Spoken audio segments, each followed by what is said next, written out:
ជាបឋមនាងខ្ញុំសូមគោរពគណៈអធិបតីគណៈកម្មការអង្គវេទិកាទាំងមូលជាទីគោរពនិងជាទីមេត្រីអង្គវេទិកាទាំងមូលជាទីគោរពតើអ្នកដឹងទេថាបច្ចុប្បន្ននេះការផ្សាយពាណិជ្ជកម្មគ្រឿងស្រវឹងបានកំពុងតែវាយលុកយ៉ាងខ្លាំងក្លាឥតដែនកំណត់លើបណ្ដាញសង្គមដូចជា Facebook YouTube TikTok តាមកញ្ចក់ទូរទស្សន៍ផ្ទាំងប៉ាណូធំតាមដងផ្លូវការប្រគំតន្ត្រីនិងផលិតនៅសម្ភារៈប្រើប្រាស់ផ្សេងៗដែលមានស្លាកយីហោរបស់ក្រុមហ៊ុនស្រាបៀរហើយអ្វីដែលគួរឲ្យព្រួយបារម្ភខ្លាំងបំផុតនោះគឺការធ្វើយុទ្ធសាស្ត្រពង្វក់ស្មារតីរបស់ក្រុមហ៊ុនដែលក្រុមហ៊ុនធ្វើការផ្ដល់នៅរង្វាន់ច្រើនមហាសាលដូចជារថយន្តម៉ូតូមាសសុទ្ធដំណើរកម្សាន្តក្រៅប្រទេសនិងទឹកប្រាក់ច្រើនសន្ធឹកសន្ធាប់ព្រមទាំងមានរង្វាន់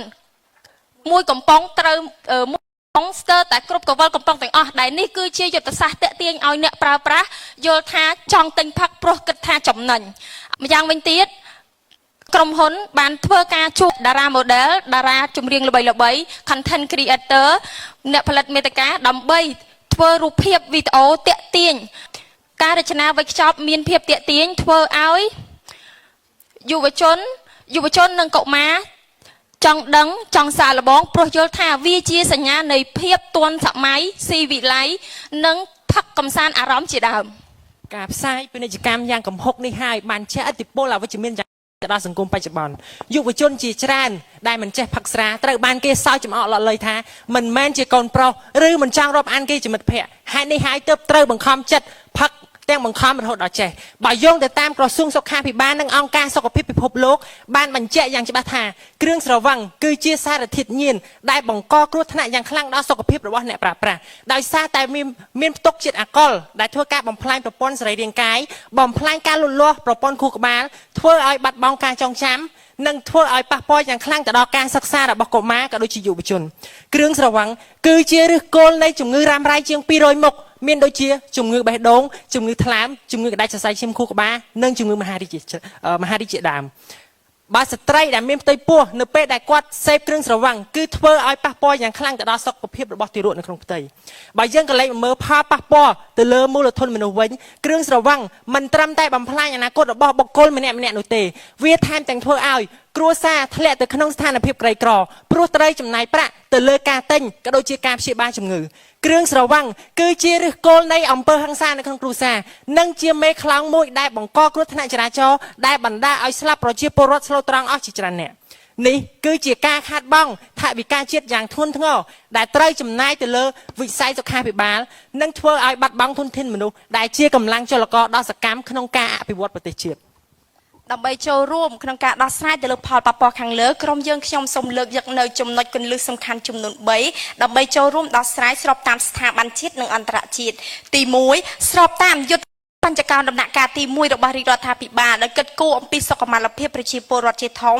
រាជរដ្ឋាភិបាលបានដាក់បញ្ជានិងណែនាំដល់ក្រសួងស្ថាប័នពាក់ព័ន្ធទាំងអស់ឲ្យតាមដាននិងចាត់វិធានការក្តៅលើការផ្សព្វផ្សាយពាណិជ្ជកម្មគ្រឿងស្រវឹងគ្រប់ប្រភេទ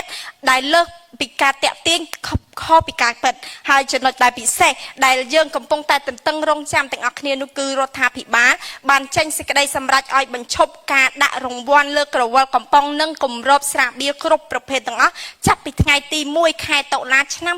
2026តទៅចំណុចទី2ផ្អែកតាមវិធានការសកលរបស់ WHO